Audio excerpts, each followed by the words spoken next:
Coming up this week in work. A Silicon Valley startup is only hiring people over 50. No tech bros allowed. The CEO says younger engineers trust the models, but veterans know when they'll break. So, in an industry obsessed with youth and speed, could deep experience actually be the competitive advantage? And is co-working actually dead? A recent article I read suggests it's certainly on the way out, and a brand new concept looks set to replace it. Think of it as hybrid. Don't worry, I'll explain what I mean shortly. And in Truth or Lie, can some people genuinely multitask? It feels like we're all doing 5 things at once at the minute, especially with AI apparently handling half our workload. But does the brain actually work that way? Can we multitask? And in the workplace surgery, is it a problem if someone does great work but has zero ambition to progress? These people are reliable, low drama, just get on with the job and then switch off and go home. So how do you view someone like that as a leader? This is Truth, Lies and Work, the award-winning podcast where behavioural science meets workplace culture. Brought to you by the HubSpot Podcast Network, the audio destination for business professionals. My name is Al, I'm a business owner. I'm here to ask the questions you might be afraid to. Thank you, Natalie, for that line. And my name is Leanne. I'm a chartered occupational psychologist and I'm here to answer them. And together we help you simplify the science of work and build amazing workplace cultures. And if you're regular listeners, you'll know what I'm about to say now. We'll be right back after a quick word from our sponsors. Bow! Wait, you all right? That's music when you go into the sponsors bit. Oh, yeah. Bow! Oh. Well, let's see if you're right. Welcome back. I hope you enjoyed that as much as we did. I very much enjoyed it. What's funny is that if these people might be listening to this episode in a year's time, and it'll be a different ad for each month. This is insider information, but it runs the same ad for a month, and then we change it, and we don't know when we're recording what ad's going on there. Do you remember a couple of weeks back? I think it was February ads. I recorded it, and it said something like, "Now after those 2 idiots have stopped speaking, now we're going to go." Yes, and on one episode we had 2 guests on. I know, and when I listened back to it, it was like, okay, oh my god. Anyway, but you knew what I mean. You know what we mean. Yeah. Anyway. Yeah. So what have you, Leanne, what have you been doing this week? The Paralympics started out on Friday. I feel like my Olympic world is back. I missed it for those 10 days. We didn't have any. I don't know what we're going to do for the next 4 years. But yeah, the Paralympics started on Friday. And you know how we were saying that the Winter Olympics is just really unhinged and really dangerous and people are throwing themselves down mountains. Try doing it without legs. Child's play. That was child's play. I've watched it and honestly, I go, what the? About every 3 minutes when I'm watching the Paralympics. Because there's things that blow my mind and I won't go into all of them because we simply don't have the time. But one of them... So the downhill skiing, we get all the slaloms and the super G and the slalom, the grand slalom, the great slalom, all that kind of stuff.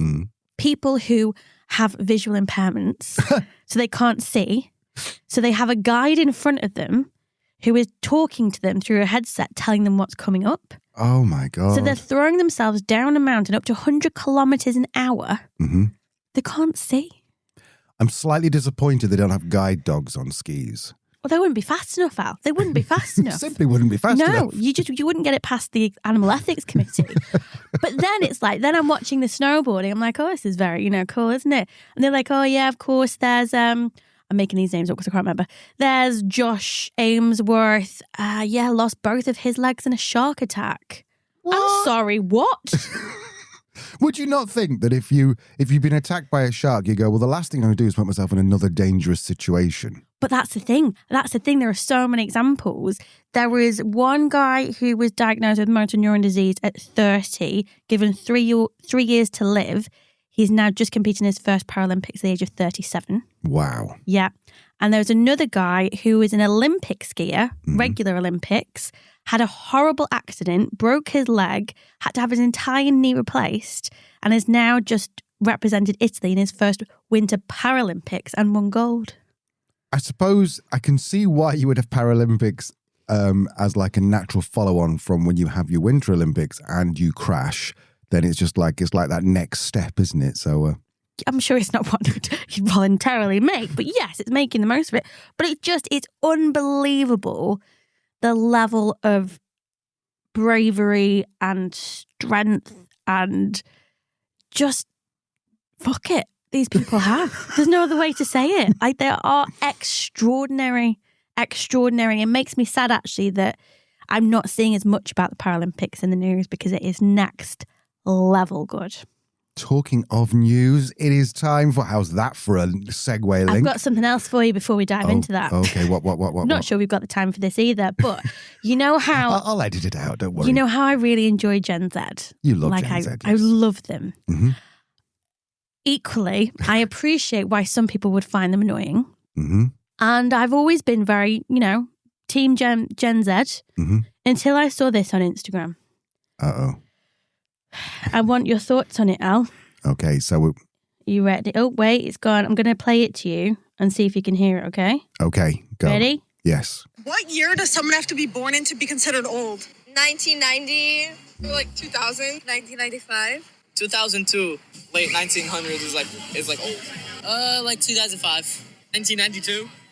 2000. Please stop. 2000. Please stop. The late 1900s? Get in the bin. You wanker. Don't say 1900s. We said 1900s, meaning like 1900 to 1909. Oh, man. So I was born in 1977, so these people must think that basically... They can't even think that far back out. They could barely pluck a number out of the 80s, let alone the 70s. Well, pluck you, Gen Z. Not impressed by that at all. If anyone's listening, or well, you are listening and you're slightly on the more mature side, like I am, then let's get together and have a nice cup of tea and chat about how bad the Gen about Z. The late 1900s. About the late 1900s. And we talked last week about Xennials or Zennials. We're not quite sure which. It better be Xennials, I swear. If you haven't listened to last week's Tuesday, go back and listen because it's like sort of 85% rubbish and 15% pretty good. Anyway, I think it's time for your favourite time of the week. It's about time, isn't it? It's about time. It's time for your favourite time of the week. It's time for the world famous. No, it's not. It's time for the news roundup. It is. I'll cue that jingle. I will cue the jingle. Meanwhile, do you want to get your notes together and tell us what you've been looking into this week? I have a new word. As you always do. Do you know what? I went through a long stretch where I couldn't find a new word, but there just seems to be a lot popping up. I guess people, winter, people have more time on their hands, don't they? So they start making up words. Maybe the word factory is there a word factory? No, sure. Dictionary. Yeah, sure. Anyway, Carry on. Brand Wellbeing. Thoughts? That sounds a bit stupid. That sounds like you've taken two words. You've gone well-being and we've gone, we'll call it, at least like with greenwashing and well-washing and stuff and whatever you call it. Mm-hmm. At least that's like a bit of a clever word. This is just someone who's basically gone, well-being, brand in front. So I don't even understand why we're talking about it. Well, let me tell you why. So this comes from an article from Sean Looney, excellent surname in Fast Company. I love our surnames. And the idea is basically a brand's long-term success depends on the overall well-being of three groups: its employees, its internal culture, and its customers. Wow, so a brand groundbreaking. So a brand isn't just its logo or its products. It's an ecosystem, Al, made up of people and relationships and shared values. And if one part of that ecosystem isn't healthy, the whole thing weakens. Can I ask you a quick question? Sure. Is Sean Looney by any chance is he a brand strategist? I'd imagine I think he would be. he is in content creation, yes. Okay, Sean, I'm sorry. I love your surname. Hate this article. Wow. Okay. What else we got? What else? What are you hating about it? Because it just sounds like a load of bollocks. Is in it's obvious, or is in? As in, like, brand. Well, brand is the same as organisation. It's like, yeah. Indeed. I'm not. Sean, I'm sorry. I love you, dude, but this is not news to me. Well, it's not news to you, but it might be news to people listening, Al. I look forward to your letters. So to go through it briefly, because I've lost Al already, there's 3 dimensions to brand well-being: employee well-being, you all know what that is; culture well-being, whatever that is, it's about meaning and connection apparently; and consumer well-being, so how a brand shows up in people's lives. That's something that Sonia Thompson would have a lot to say about. Yes, that's true, actually. She has a brilliant podcast all around inclusion marketing, so definitely check that out. Do you want me to say more on this, or are we just going to put it in the no pile, Al? No, because people may not share my grumpy. Maybe I just grow up a bit grumpy. Okay, well, basically, Sean makes the point that this isn't just a nice to have. There is a business case behind it. For example, the article cites some research commissioned by the insurer Cigna. We used to be with Cigna. Oh, yeah. Very good, very expensive. Yeah. But they found employer wellbeing programs deliver an average return of investment of about 47%, which means roughly $1.47 return for every dollar invested. I'm not going to lie, that's high compared to any other research I've seen, but let's just assume it's based on fair data. It also references analysis from WellHub when 99% of HR leaders report that wellbeing programs improved productivity. I'm not sure I've met many HR leaders that would say that, but okay. And the broader meta-analysis apparently has found reductions in absenteeism and healthcare costs, sometimes with ROI approaching 140%. Again, these are figures I've never seen in any research before. Okay. It's looking more and more loony by the minute. Yeah. I think even you're starting to lose a bit of luster on this. It's take the shine off a little bit on this, isn't it? Yeah. Do you know what? I think what I enjoyed about this article is it's kind of making a point that well-being isn't just something that's like a nice to have fruit in the break room type thing. It is actually more about the workplaces we're designing, the values and behaviors we're fostering, and our customers are part of that ecosystem as well. So I enjoy that well-being is being talked about beyond the individual and how that actually as we move forward, and we know this from all the research we've seen around Gen Z and millennials as well, actually, that wellbeing is taken really seriously in terms of employer brand, and we like it. The article does mention some companies experimenting with this: L'Oreal, the NBA, BlackRock, Morgan Stanley, Volvo. Basically, the idea is the most effective companies don't treat well-being as a marketing campaign. They integrate it into how the organisation actually works. And that is what I'm here for, Al. Yes. Not sure about those data points. Check those. Dig deeper into those. I'm skeptical as to that, and would. Yeah. Anyway, what have you seen this week, Al? Well, I look forward to you crapping on my article from a great height. My article is all about co-working, and it's actually a couple of months old, but I went back to it and I read it again. I'm sure everyone knows what co-working is. By the way, if you haven't seen the Apple WeWork series, it is really good. It doesn't come off very, very well. Jared, I can't remember his surname, the guy who started it. It doesn't come off very well, but it is a great drama. But co-working traditionally was you'd go somewhere and you'd sit and you'd work.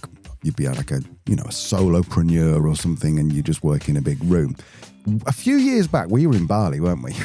Don't go to Bali. We were those people, yeah. And we went to a co-working space, and oh my God, it was full of, now I can't use that word on this pod, but I think people who are British and people Australian. with lots of charisma, uniqueness, nerve and talent. We've just lost a few listeners. So sorry if that was offensive. You've watched RuPaul. Come on now. No, I have. No, I understand. It's just, it was perfect. Basically, co-working started off as like people going there to work in a communal space, ended up just full of just wankers. Posers. They're called bromads abroad. They're sort of like digital nomads, but they're bros, and they've got man buns and like t-shirts. Out. Yeah, and they walk around with one nipple hanging out, and it's just horrible stuff. And they have these like really noisy Skype calls going, yeah, well, I'm Series A, yes, Series A investment, very interested, and then looking around the room as if to go, did people hear me? Have people know that I'm important enough? Anyway, so there's that side of it, and that's where co-working seems to have gone. Something has shifted, though, and basically this article in Forbes, and the link is in the show notes, obviously, basically arguing that professionals who were co-workers' biggest customers, like lawyers or finance teams, mortgage consultants, that sort of thing, they're quietly leaving. Not because necessarily they hated it, even though if they went to Bali they would. It's because their work has outgrown it. The article gives this example of this law firm that spent 2 years at a well-known co-working brand and then started losing clients. And it was nothing to do with their work. It's just because on every Zoom call there was background noise and some fella walking past in shorts and flip-flops with a man bun. So people stopped taking them seriously, and that is obviously a real problem. And then COVID obviously happened. Now, what was happened is it was quite, we got used to working on our own at home. And so therefore co-working wasn't even a possibility for 2 or 3 years. And so people got used to this idea of being quiet. And so now this article says there's a new thing called proworking. See what they've done there. Proworking, which is for professionals basically you rent out a private room in a co-working space so you can sit in your office and do your quiet work, and then you can open the door and you're back into like the co-working stuff, so you get the best of both worlds. Because if you're working at home, hang on, Lee, you've got questions. Yeah. Go ahead. I've been to many co-working spaces well before COVID that had private rooms that you could rent. Ah, yeah, but the person who's written this article has got one of these pro-working things, so he's trying to say it's a brand new thing. I think him and Sean... Oh, this is the owner of said pro-working space. Yeah, it's called Say Flex no more, something. carry on. It's called Flex something. I can't remember exactly what it is. I'll leave a link in the article. Basically, this is going in the same pile as your Sean Looney. It ain't article. new. It ain't Can't new. fool us. No, absolutely. So the idea is you get a private space, but then you can open the door and you're in co-working. Not brand new, but Lee... And now I'm saying it out loud, I realise this isn't my strongest piece of... I think we've both fallen into that trap this week, Hub. I think we both have. Sometimes things look good, and when you visit them again 3 days later, they just don't stand up the way you expected. They don't, so... One thing I would say about co-working spaces, I am quite introverted, so I do enjoy quiet, but then I've also worked in very busy places, so I'm very good at blocking out the noise. What I really liked about co-working spaces, the really good ones, the one in Cambodia. Do you remember the one in Cambodia? That was brilliant. So good. The most amazing coffee. Every desk had plugs. Yep. Blows my mind when you go to a co-working space and not everywhere has a plug. Yep. What? Why? Why? Just a cafe. What do you think we came here for? Exactly. That was good. Anyway, what I enjoyed about it, sorry, reminiscing, I was back in Cambodia. What I enjoyed about co-working spaces is the body doubling. What's that? Have you heard about this? No. So it's typically a technique that's recommended for people who are neurodiverse and can struggle to focus on a task independently at times or struggle to get started. Whereas body doubling is basically like, I'll go with you to a co-working space because I have to do my tax return that I've been putting off. Right. But that's going to be the task I do as I sit next to you and we work together, and that presence of just having another body there kind of motivates you to get a task done. So I used to find it quite motivating for that, because if I started to get a bit distracted, I'd look around, and people watching is always nice as well. And then you see somebody like really hustling and you'd be like, oh, I should probably do that. Anyway, when should we go to Cambodia? Oh, Cambodia. If you're listening and you're not been to Cambodia, it is amazing. We much preferred it over over Vietnam. Don't know about necessarily over Thailand. But, Thailand's pretty great. But Cambodia, we went to Siem Reap, which is famous for all the monuments and the temples. But really also a really cool place, and it feels like Manchester in that London is Phnom Penh, really busy. Siem Reap was a bit more relaxed and and it was quite hipsterish, but not in an annoying in your face way. Yeah. And lots of entrepreneurial things happen there. So yeah, very cool and lovely people. We have this kind of theory that if you've had quite a recent tough time, then generally the people are going to be very, very nice to you. We found that in the Balkans as well. High on hope, aren't they? High on hope. Yeah. That should be the name of your book or your first single. Okay, Lee, what else have you seen, my love? I'm nervous about how this is going to go down. I don't know. Let's find out. So this headline caught my attention because it basically said, tech bros need not apply. I love this. This is all about a Silicon Valley startup that's hiring only people over 50. So it's called Snowcap Compute. It's based in Palo Alto, if you're interested. And they are building superconducting computing platform. I don't know what that is, but it sounds important. It's a platform that conducts computing. Superconducting computing. Yeah. Lovely.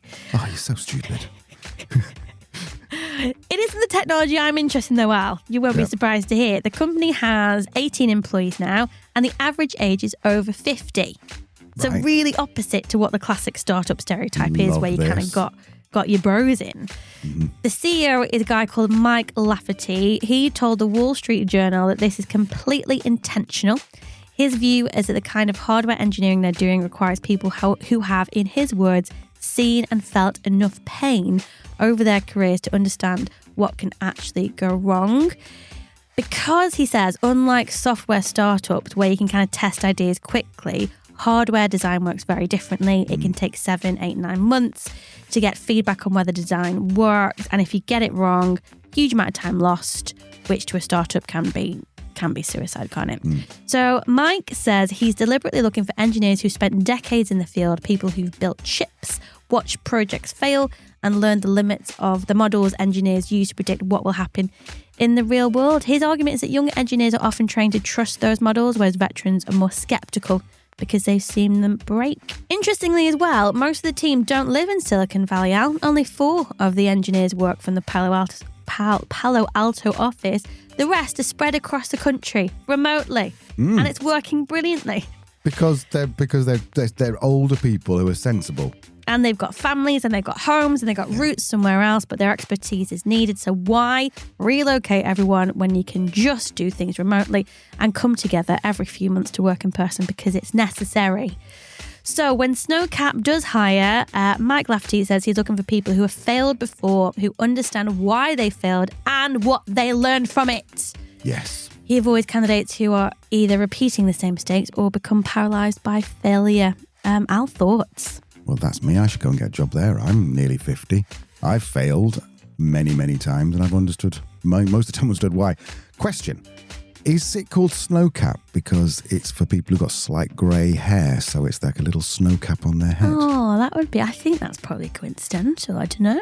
Maybe. I did connect with Mike and see if he wanted to come on the podcast, but I've not heard back yet. No, he's too busy building something very, very important that neither of us understand. Indeed. And also, you talk about digital bros. Maybe the opposite of that is digital pros. Ooh, like proworking. Like proworking. Oh my God. Oh, look, ultimately, I love it. I think that there was a guy who I met a long, long time ago. And he was called something like Grey Consulting. And basically, he only recruited people for sales who had got grey hair, who are older.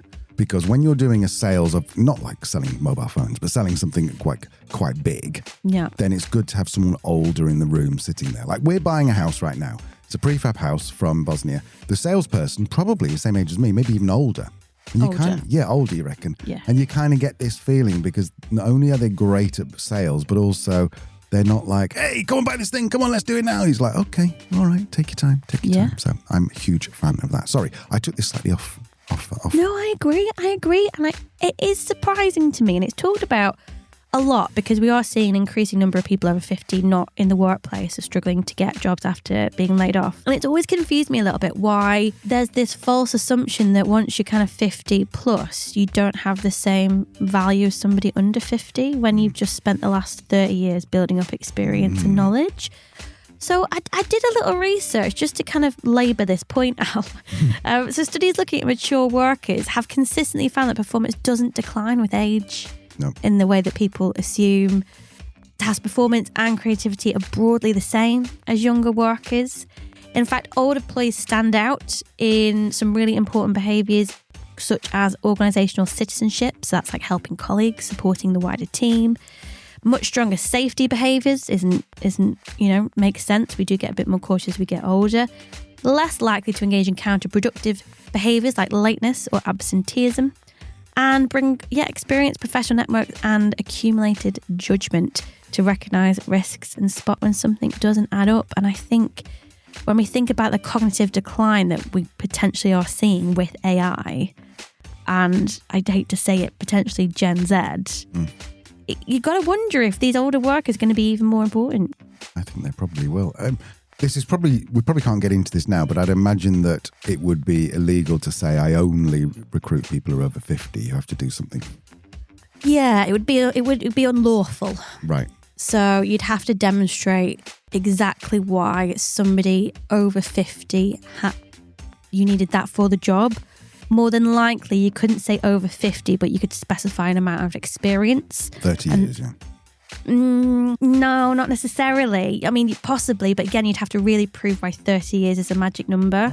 It'd be more like in-depth experience of all of these things, which just by its nature would take time to accumulate. But that's not to say that somebody who is 25 could have spent 5 years really digging deep into hardware, tech, supercomputing and have the same knowledge level as somebody in their 50s. Of course, they're not going to have the same scenario analysis.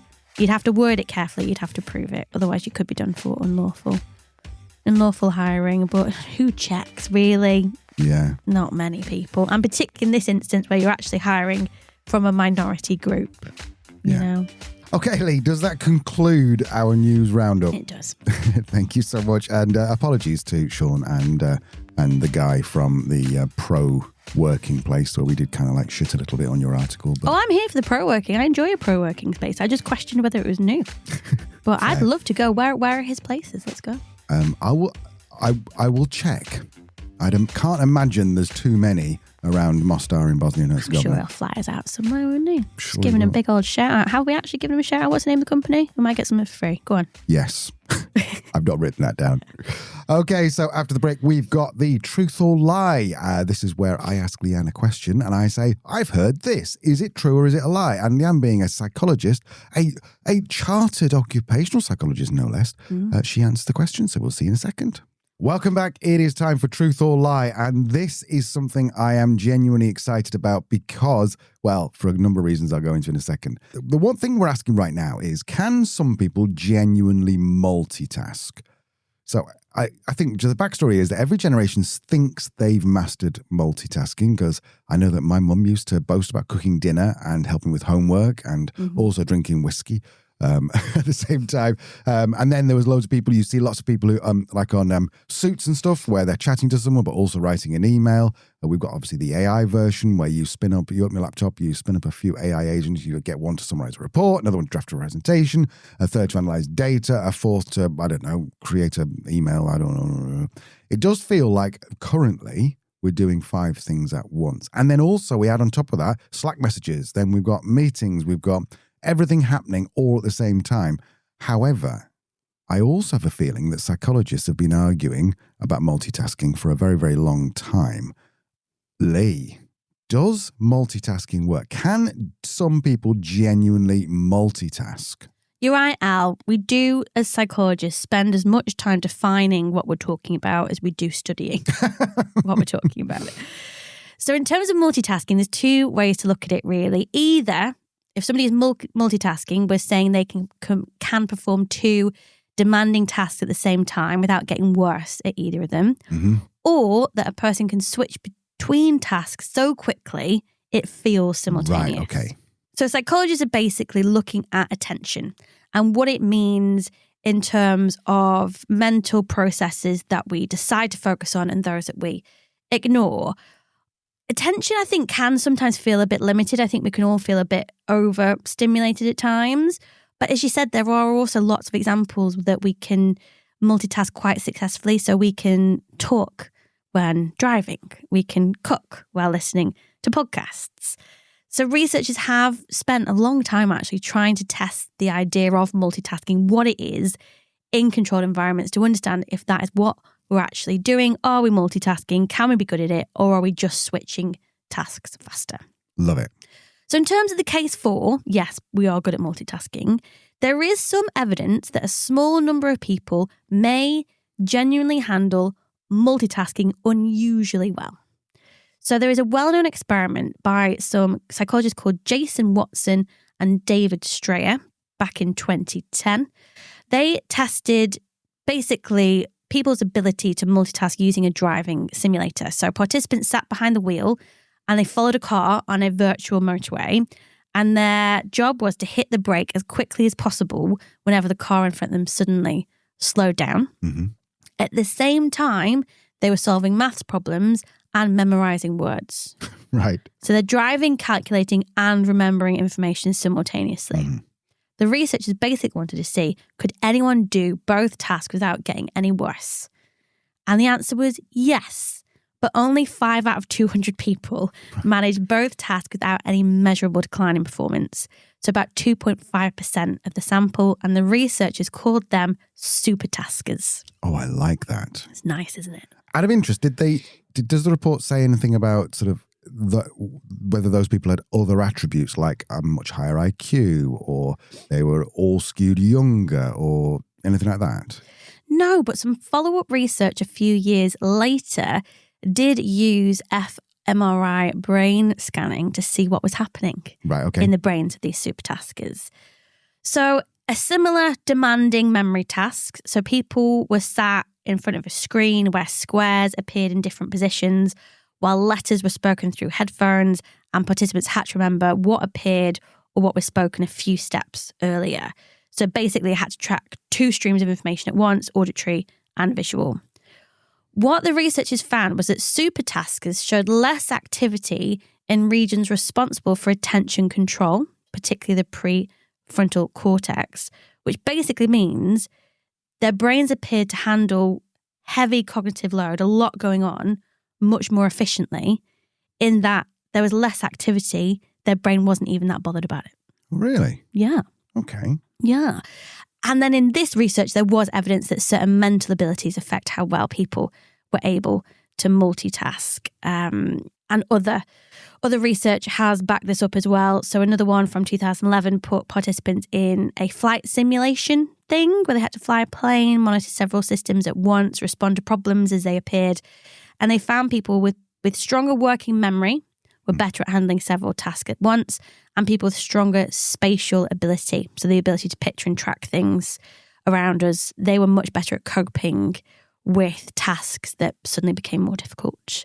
So it seems as though there is a potential genetic component in terms of how our brain is structured and how it works that makes us supertaskers, and there could be a cognitive aspect as well in terms of working memory and spatial ability. So yeah, some people are naturally better equipped to deal with multitasking.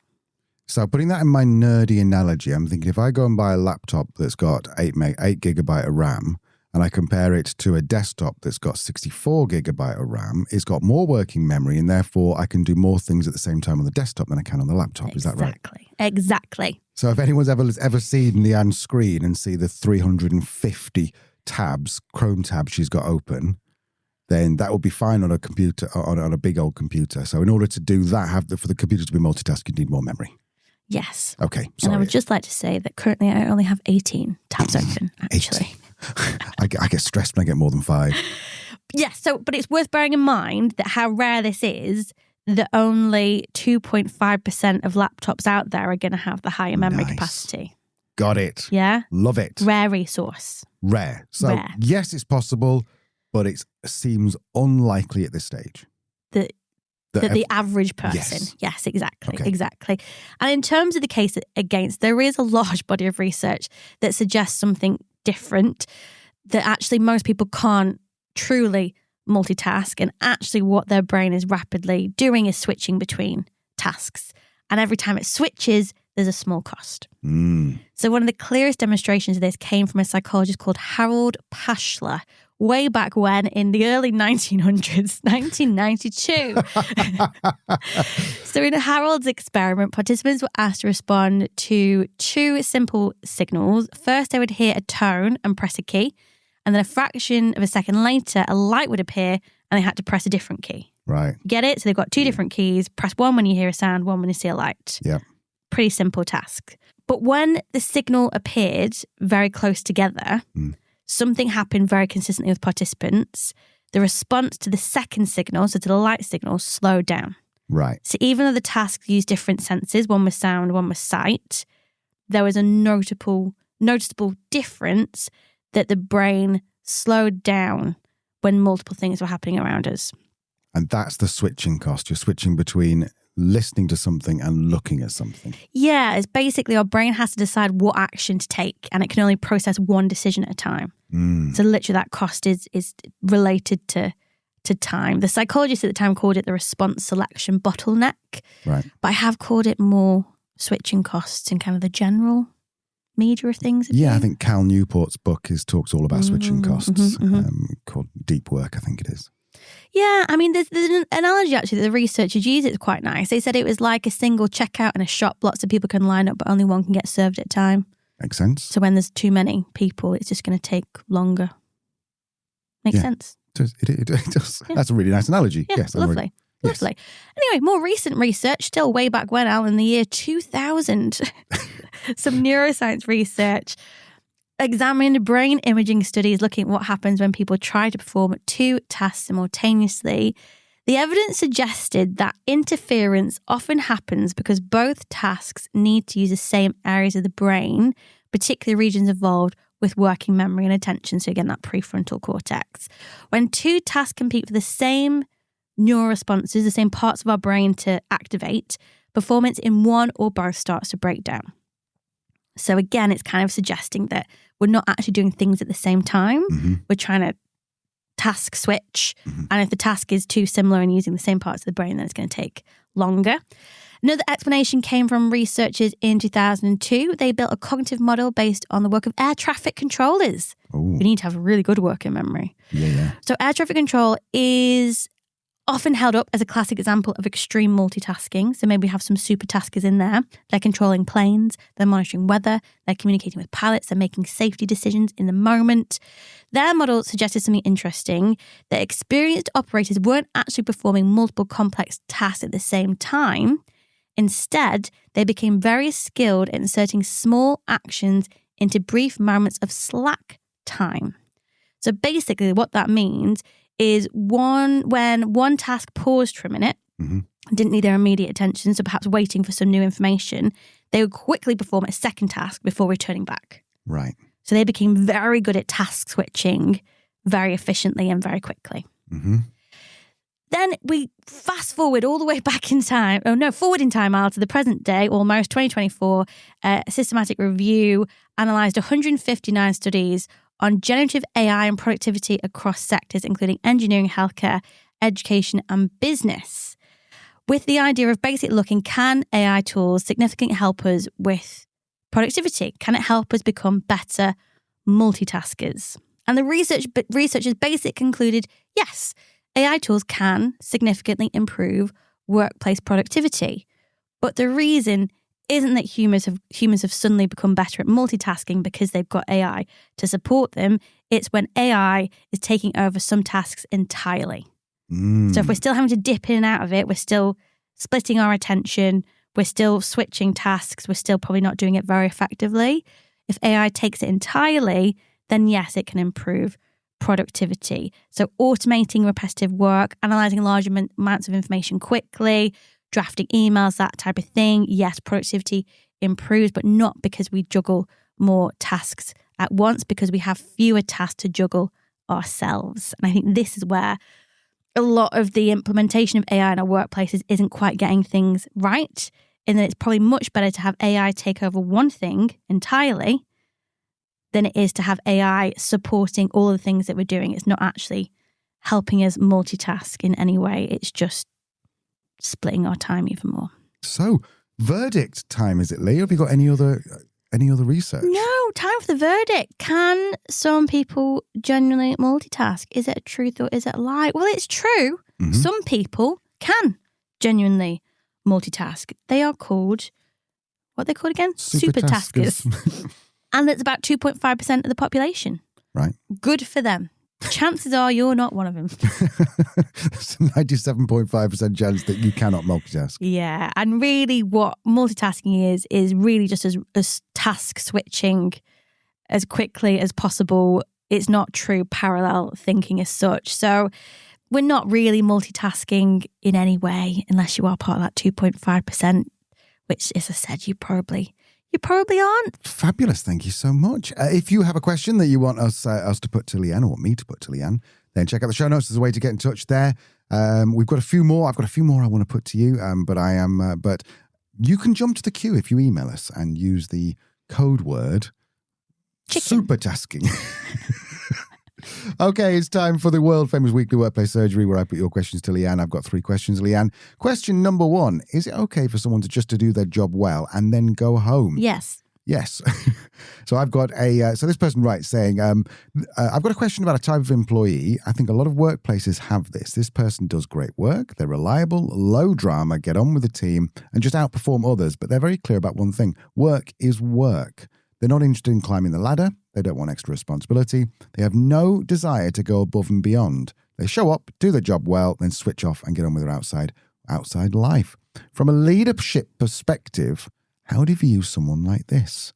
Is it a problem that they've got zero ambition to progress? I don't think it's a problem. This is a beautiful employee to have in your business. A beautiful employee to have in your business. They're somebody who does great work. They're reliable. They're low drama. They get on with the team. They outperform others. Happy days. What more do you want? Mm-hmm. Well, clearly you want them to be ambitious and you want them to progress or want to progress. And I think the question is why? And I have a feeling it stems from a place where you are very ambitious. You want to progress. And when we come across somebody who is counteracting what those characteristics are that we value, it can be unsettling and it can be annoying and maybe even just seem a bit short-sighted. But really, I think what it's doing is it's questioning their behavior and their values is questioning your sense of self and your ego. Oh. And that is where you're finding this discomfort, not in the fact they're doing a great job and they don't want to progress, that they're showing you an alternative view that is bringing into question your self-concept. And that's a well-known, documented psychological phenomenon. It's totally normal. It's completely normal. But that's your problem, not theirs.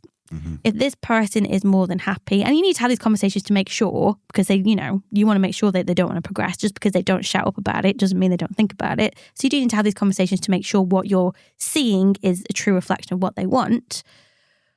But what a great position to be in. And I'm sure there are so many people listening that go, oh my gosh, what would it be like to just be comfortable and content with what you have? Mm-hmm. To just be happy with going to work, doing what you need to do, collecting your paycheck, prioritizing your family, getting home, work-life balance. Is that not the dream that we're always really kind of talking about and pushing towards? But it's uncomfortable when we see somebody doing that. That is interesting. I never thought of it. See, this is why you're the psychologist. This is why you answer the questions, not me. Anything else to add, or would you like question number 2? I think just to know it's absolutely fine, and maybe do some little reflection as to why this may be bugging you. And my guess would be you're either falling into that trap that many of us do, and that once I achieve this, I'll be happy. Once I get to that level, things will be better. Or your work-life balance is currently off and you're a bit jelly looking at somebody who's got a balance that you think you want. So do some reflection and figure out what is it that you want, because it sounds like it might be more of what this person has. Exactly. By the way, in case you're not sure, jelly is Leanne's little code word for jealous.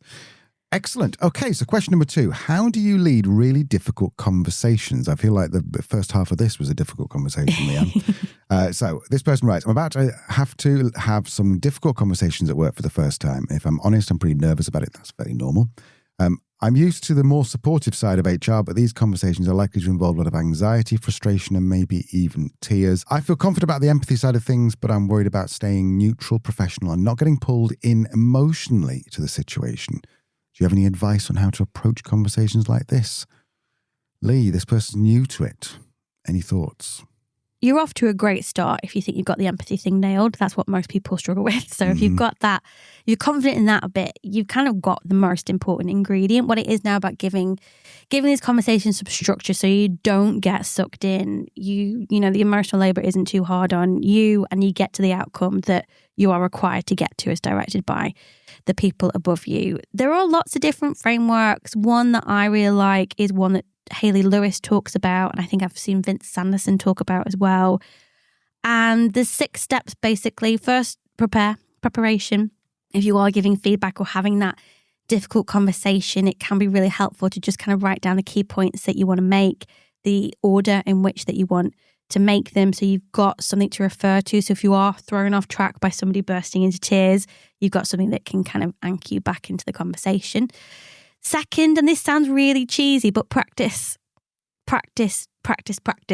And in terms of people who, before you have this conversation, so practice with your colleague in HR, practice with your partner at home, practice in the mirror, just saying out loud what it is that you want to say. Or if you're working with a coach, practice with them, because it is going to really help you to reduce the anxiety on your part, get the feedback out in the style that you're comfortable with, and really hone in on the points that you want to make. say it out loud, practice. With any feedback, be specific. This goes as well for positive feedback and in terms of improving recognition. A lot of people will be very vague without giving any specific examples, and that's exactly what you want to do. You want to refer to specific examples, write them down again ahead of the meeting, refer back to them. It helps so much in terms of the person understanding what this feedback is about, and also helps you to, again, get through those nerves. In terms of the next stage, it's really about when you're in that moment, how you respond to it. And one thing that Al and I will always talk about is the use of silence. Silence and having the right space. So somewhere you're not going to be disturbed is a really good start. And in terms of the actual conversation, don't feel like you have to fill the gap. If there is a moment where the person hesitates or does cry and needs a minute, give them a minute. And you've got the empathy to make that something that's well within your reach to do. And finally, with that said, empathy is really important. You know, put yourself in their shoes. Think about how you'd feel if somebody more senior was having that conversation with you. How would you feel? What would make a difference? What would make that situation easier?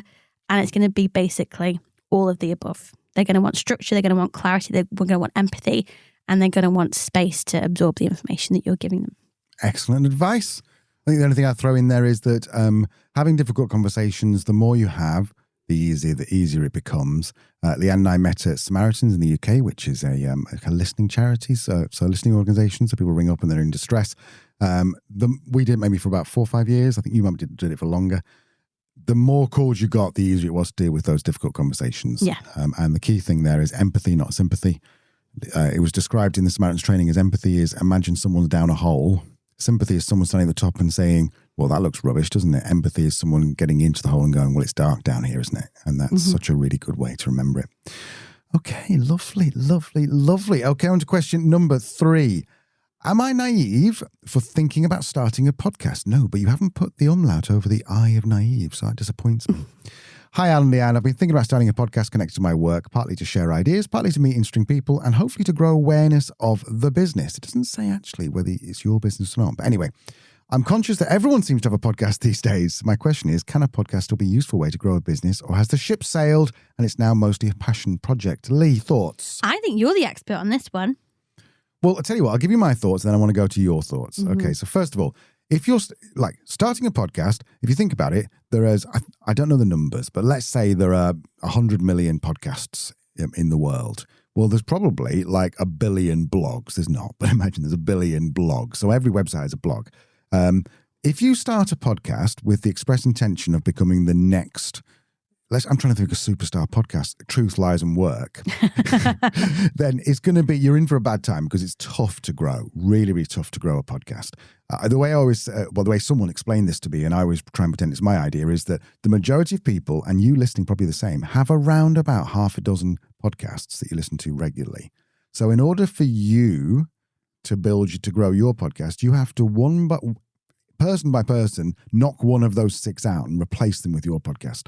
So that's the first thing. So don't do it because you want to make a load of money from it, or you want to become a superstar. That's going to be great if it works, but it's going to be tough. You said something here, partly to meet interesting people. That is, in my opinion, the most important reason and the best reason to start a podcast. The good thing about podcasts is that no one actually can see how many downloads you get apart from yourself. So if you have a podcast and you only get 1,000 downloads a month, nobody else needs to know that.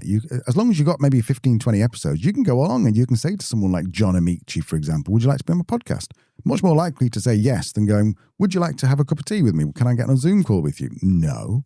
So that's that's my core reason, I think, is to start it so you can talk to people and have a reason for them to say yes. Lee, what are your thoughts?